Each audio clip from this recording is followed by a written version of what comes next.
A sitting Pentagon leader just got called an embarrassment to his face in Congress on camera, and the silence that followed might be even more dangerous than the words themselves. Because this wasn't just another heated political exchange. It was a moment that exposed something deeper, something that insiders say has been building for months. And now the question isn't whether there's a problem inside the Pentagon. The question is how much longer it can be contained. New York recognized.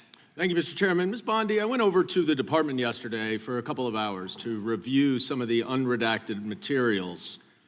And I am looking forward to your detailed explanation for why you have withheld almost half of the documents, which is required by the bill.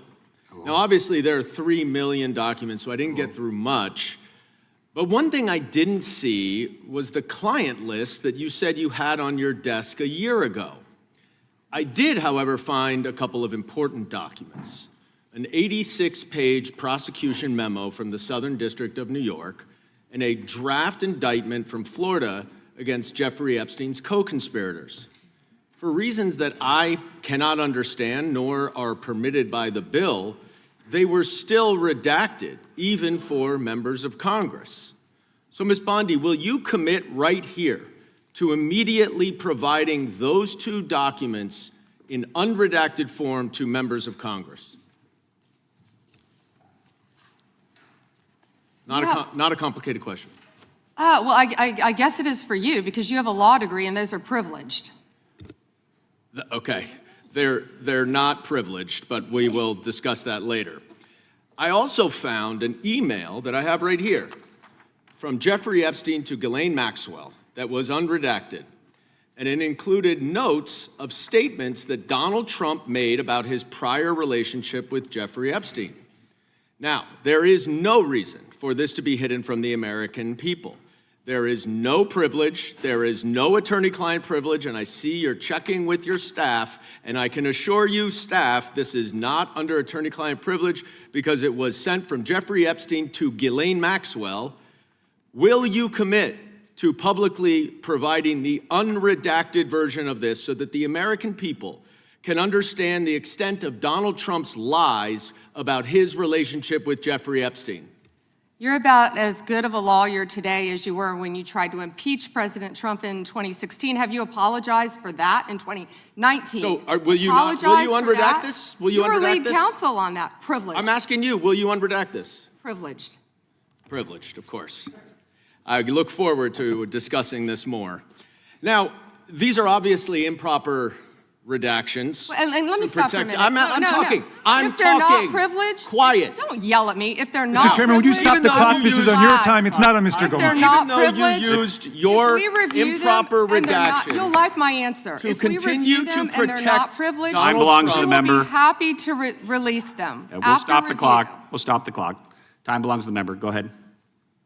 even though you used improper redactions to protect Donald Trump and other predators associated with Jeffrey Epstein, you did the exact opposite thing with the survivors and victims of this scheme. So their identification information was really the only thing required to be redacted, and it was not.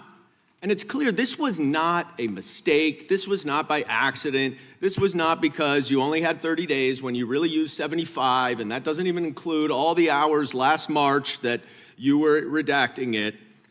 But I'll tell you why it's clear it wasn't a mistake.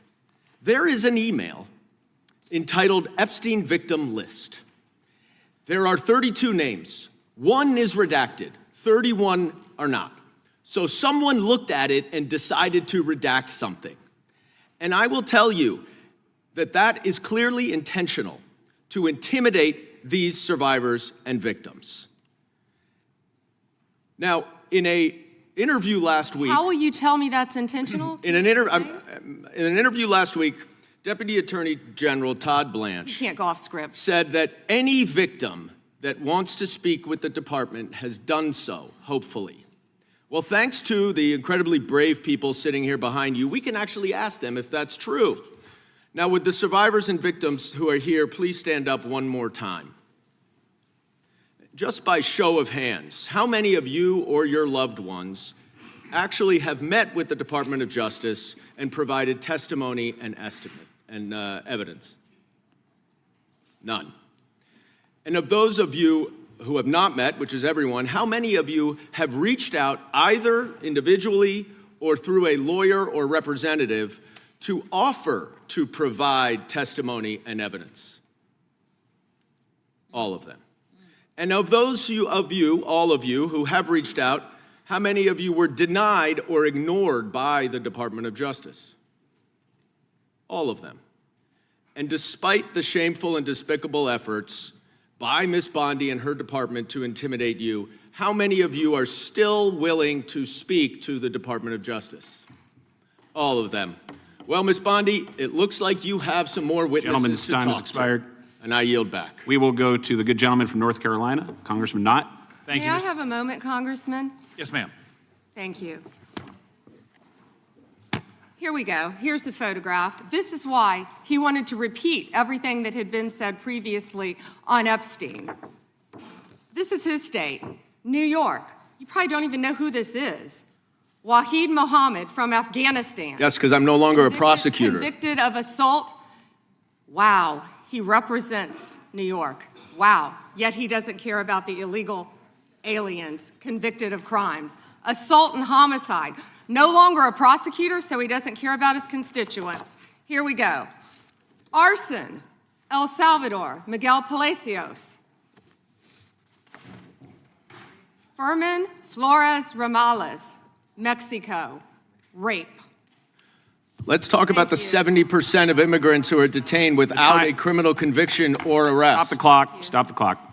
Time belongs to Congressman Knott. It started with a simple demand. Yes or no, that's all.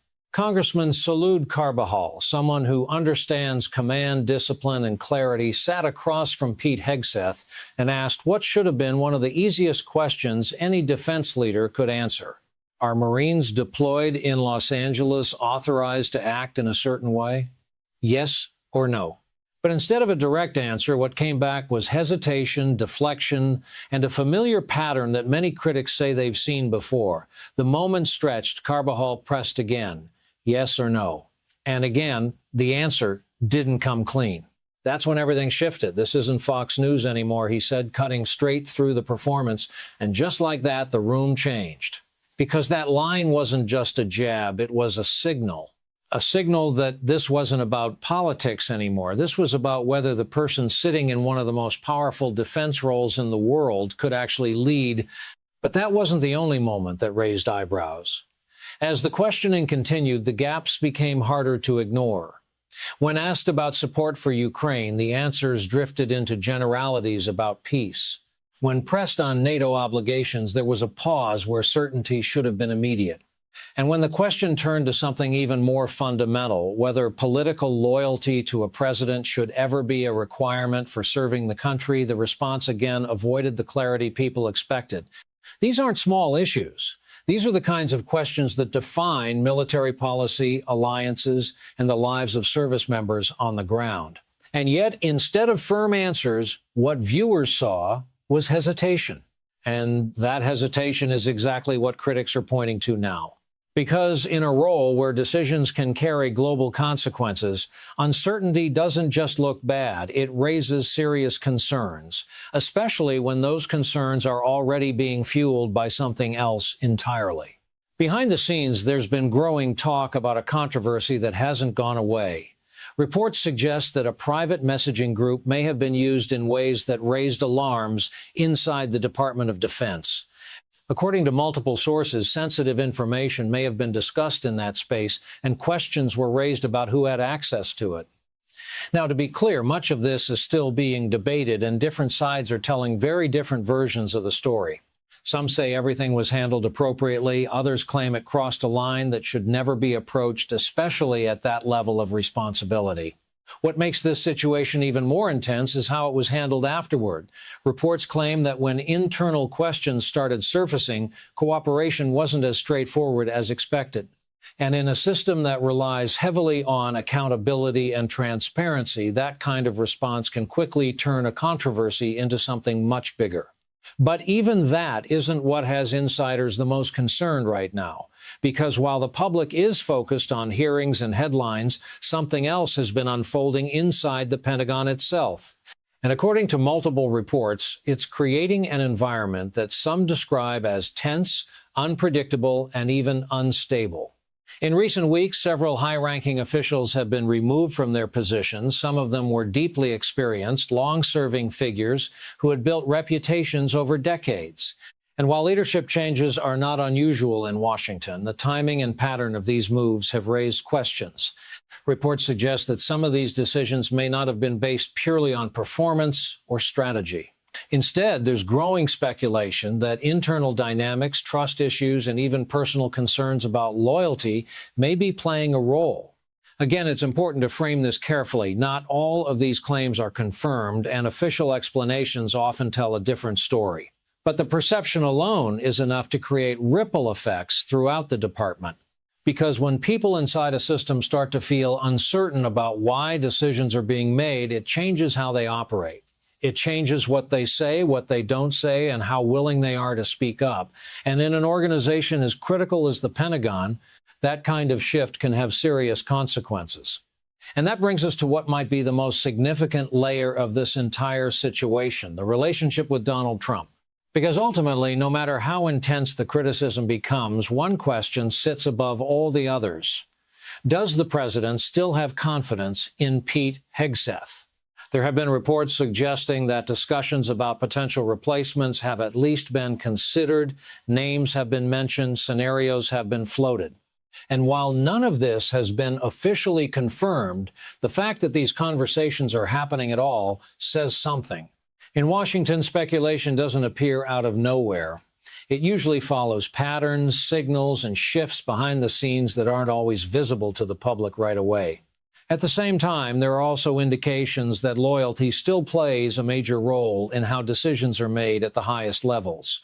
And that creates a complicated dynamic. Because if confidence is starting to waver, the decision to act becomes a balancing act between political strategy and institutional stability. And that's where this story stops being just about one person, because the implications go far beyond Pete Hegseth himself. They reach into the core of how the military operates, how leadership is perceived, and how trust is maintained both inside the system and with the public. Public confidence in major institutions has already been shifting in recent years, and when questions start to emerge about leadership at the very top of the defense structure, those shifts can accelerate. People start asking bigger questions, not just about policies or decisions, but about whether the system itself is functioning the way it's supposed to. And that's exactly why the moment in that hearing room mattered so much. It wasn't just a clash between two individuals. It was a reflection of a larger tension, a larger uncertainty that's now impossible to ignore. Because when a Marine veteran looks at the Secretary of Defense and says, "You're not worthy of my questions," that's not just political theater. That's a statement about trust, about credibility, about whether the person in that position is seen as capable of carrying the weight that comes with it. And right now, that trust is being tested from multiple directions at once, from Congress, from within the Pentagon, and potentially from the White House itself. So, what happens next? That's where things become unpredictable.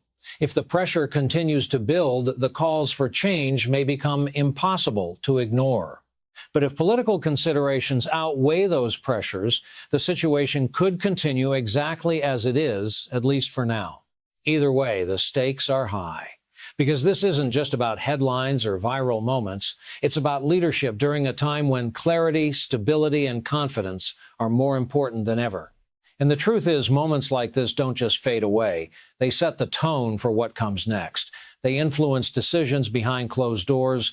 They shape perceptions that can last long after the cameras are gone. So now, everything comes down to one question. Will the people in power decide that this situation needs to change? Or will they double down and move forward as if nothing happened? Because if there's one thing this entire situation has made clear, it's that the spotlight isn't going anywhere, and neither are the questions. And if you found this breakdown helpful and want more deep dives into the stories everyone's talking about, but few are fully explaining, make sure to subscribe, drop a like, and stay tuned. Because the next development in this story might be even bigger than anyone expects.